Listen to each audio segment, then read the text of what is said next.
So that takes us into our next fight. It's a lightweight bout, someone we're really excited to see. The doctor's we highlighted them in our prospect video. Exactly. The doctor is here.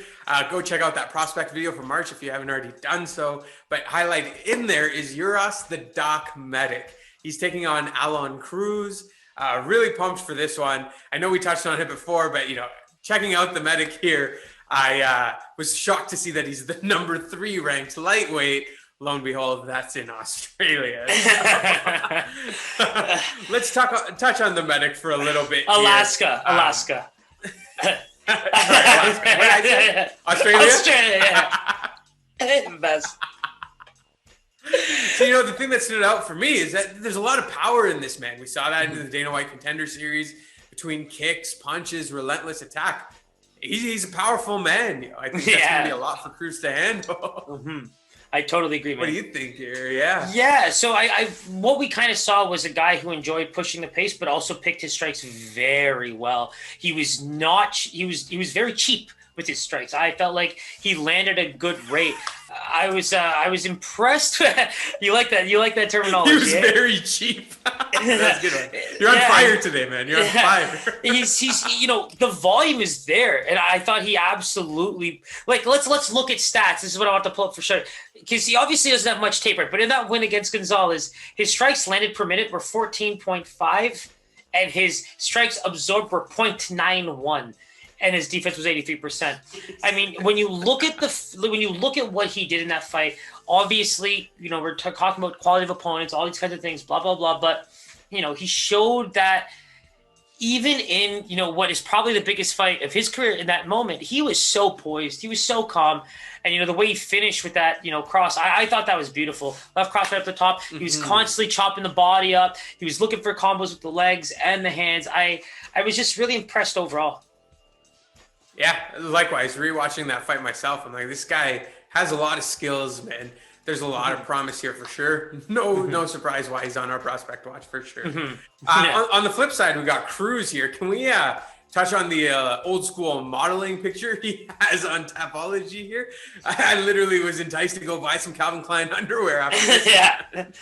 Yeah. He's kind of like, doesn't he look really tiny in this picture? Like he makes you feel like he's a flyweight, doesn't he? Yeah.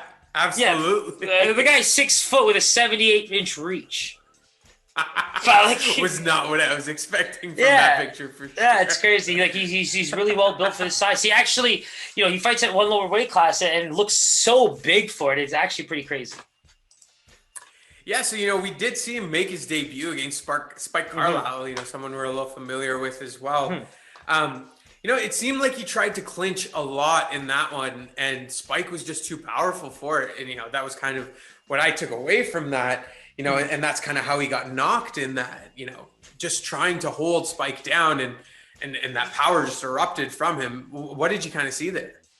I mean, I think I just saw the better fighter kind of get top mount and just really kind of wear on a guy. I don't think there was much of an opportunity. I think a lot of the holding was primarily defensive. I think Spike was dominating most of that fight, especially as it got towards the fence and to the ground.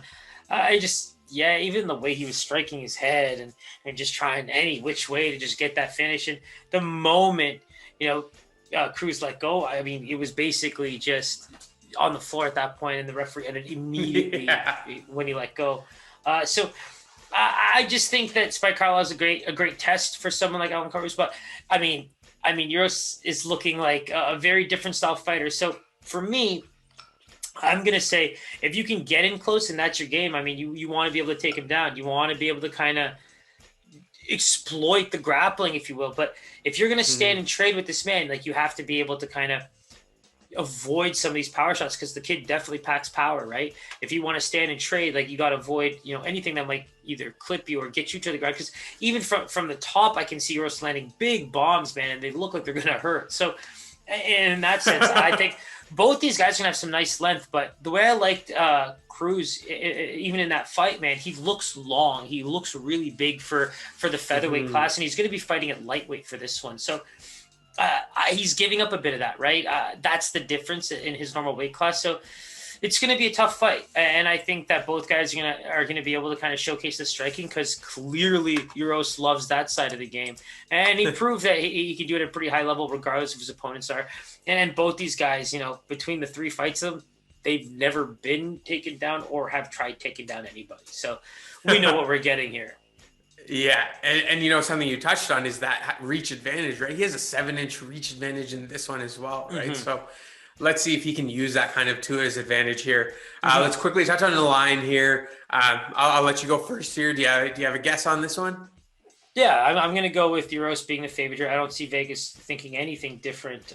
He just looked hella dominant. So we'll go with a minus 250 for Uros.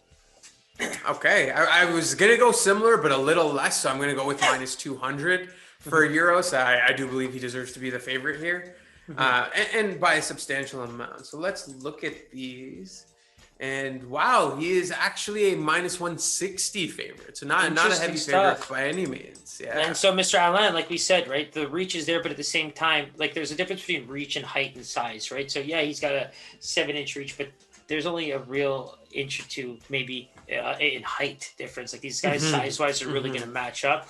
And to be quite honest, the fact that Uros is a natural lightweight and our boy here is moving up. I mean, he doesn't have to cut weight, which is great, but I think that he's now going to lose a little bit of that advantage that he usually gets at the 145. Absolutely. So stay tuned for that one. That wraps up UFC 259. Man, what a treat that was. Discussing it with you. I cannot wait to watch it. It's going to be a beauty. Make sure you don't miss this one. If you haven't already done so, hit that subscribe button, hit that bell button. All our information is below. Always a pleasure, Siraj. This one was extra special, man. My man, it's one of the best cards we'll probably see this year, maybe for a very long time. So I'm glad all these guys can get on there. Let's just hope they stay healthy. All right. Take care, my brother. Peace.